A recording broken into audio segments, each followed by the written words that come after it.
À l'instant, briller aussi, chacun de nous, de par la bonne tenue de son corps, par la santé, nous avons pensé à retourner voir le phytothérapeute nutritionniste Marcel Tigué, qui aujourd'hui nous parle de 3 erreurs à la cuisine qui peuvent conduire à d'énormes dangers pour notre santé.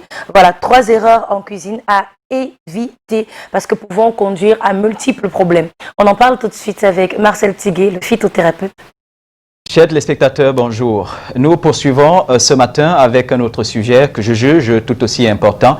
C'est 3 erreurs en cuisine qui nous posent de très sérieux problèmes de santé. Oui, vous voyez, la cuisine, naturellement, contrairement à l'époque de nos mères ou de nos mamans ou de nos grands-parents, naturellement, ou du fait de ce qu'on va appeler l'expérience, on était à même, je vais dire, de produire le moins d'erreurs possible en cuisine. Aujourd'hui, ce n'est pas nécessairement le cas lorsqu'on sait que les habitudes ou alors le goût a pris le dessus sur ce qu'il y a d'essentiel en ce qui concerne le fait de cuisiner. Et quand on a dit ça, intéressons-nous donc à ces 3 erreurs. La toute première, justement, c'est de ne pas utiliser de mesure en cuisine. Lorsqu'on ne mesure pas ce qu'on met dans la marmite, il y a le risque au final, justement, soit de trop mettre ou de ne pas mettre la quantité qui convient et d'avoir un repas qui, je vais dire, n'aura que ce seul aspect, pardon, celui du goût. Et lorsqu'on ne considère que le goût naturellement, on perd de vue une chose, c'est notre santé. Et cela, naturellement, n'est pas bien du tout. Il ne faut surtout pas se retrouver en cuisine dans ces cas de figure où on va se rassurer de si c'est bon, de si on a mis tout ce qu'il fallait en goûtant simplement. C'est pourquoi je donne souvent ce conseil aux mamans, à toutes les personnes en cuisine, c'est, je vais dire, de chercher des livres de recettes et de manière, justement, lorsqu'on veut cuisiner quelque chose, d'avoir la recette qu'on va tout simplement réaliser, qu'on va tout simplement mettre en pratique et ce sera plus aisé parce qu'on saura exactement quelle quantité de ci ou de ça, je veux dire, je dois mettre dans la marmite pour au final avoir un repas qui convient. Ça, c'est la première erreur qu'il faut naturellement éviter. J'invite les parents, si vous voulez, ou les mamans en cuisine à acheter une balance ou alors des mesures particulières et question naturellement d'éviter, je vais dire, soit de faire des excès ou de ne pas mettre en quantité suffisante ce qui convient dans la marmite. À côté de cette erreur, la deuxième, on poursuit avec celle-là naturellement, c'est le fait d'avoir dans la même marmite au moment de la cuisson d'un mets particulier des épices chauffantes comme le gingembre par exemple, le poivre noir ou le poivre blanc et en même temps ajouter du piment. Ça, je vais dire, ces 2 ou ces 3 naturellement ne font pas bon ménage. Lorsqu'on veut que sa nourriture chauffe ou alors ait un goût chauffant, il faut à la base soit faire avec une épice chauffante ou alors éviter les épices chauffantes et ne mettre que du piment parce que lorsqu'on allie les 2 ou lorsqu'on met les 2 types dans la même marmite, au final on risque d'irriter de manière très sérieuse les parois de son estomac et certains qui écoutent en ce moment savent ce qui arrive habituellement, c'est que lorsqu'on se retrouve aux toilettes, on peut avoir des sensations très désagréables. Je précise encore, certains savent de quoi je parle. Lorsqu'on finalement on se retrouve aux toilettes pour faire des selles et que ça commence à chauffer, ce n'est pas toujours très évident ou très agréable.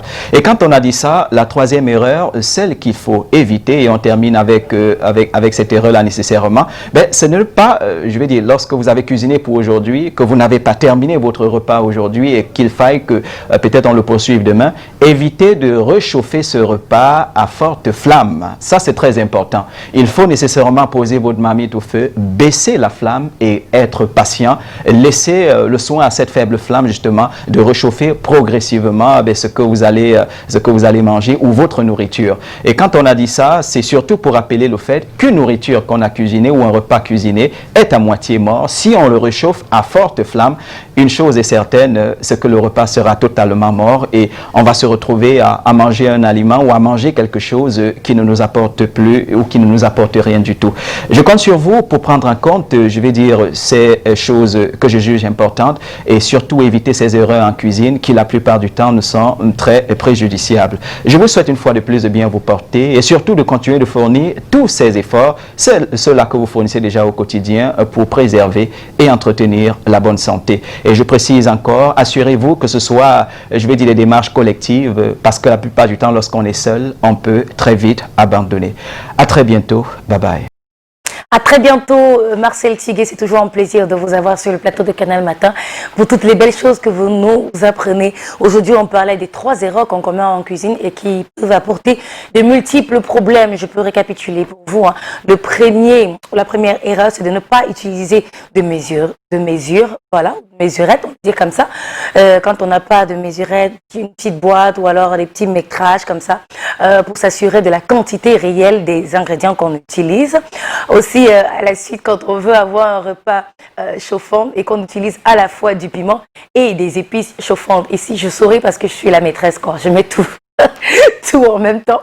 Et la troisième, mais c'est une erreur, hein? Marcel Tiguet nous le dit ce matin. Et la troisième erreur qu'on commet aussi, c'est quand on veut réchauffer le repas. Voilà, on ne doit pas réchauffer avec une forte flamme, on met une flamme douce et on laisse aller progressivement. Je suis une bonne élève, hein, Marcel Tiguet, et j'espère que c'est tombé dans les oreilles de tout le monde et que voilà, on va justement mettre en pratique parce que sinon, il y va de notre santé à tous. La santé du pays aussi nous intéresse ce matin.